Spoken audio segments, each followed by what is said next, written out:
না দক্ষিণাঞ্চলে বন্যা, আমরা যখন ত্রাণ নিয়ে যাই তখন কি খুঁজে খুঁজে মুসলমান ঘর কোনগুলো ওগুলারে ত্রাণের প্যাকেট দিব এভাবে দেই? কিভাবে দেই? সবাই দেই, ঠিক কি না? কারণ মানবতা যেখানে বিপন্ন, ইসলামের ত্রাণ সেখানে আছে না নাই?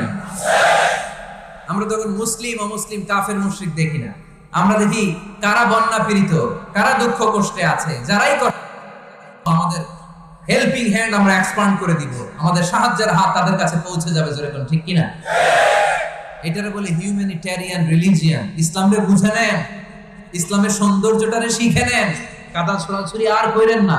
কত সুন্দর ধর্ম আল্লাহ আমাদেরকে উপহার দিলেন, আর এই ধর্মটারে আমরা কুৎসিত করতে করতে, কালো করতে করতে শেষ করে দিয়েছি।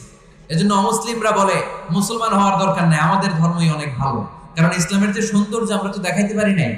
ওরা তো আমগো দিকে তাকাইলেই দেখে এ আরে বলে কাফের, ও রে বলে মুশরিক, ঠিক কি না? এরা বলে আমগো কাফের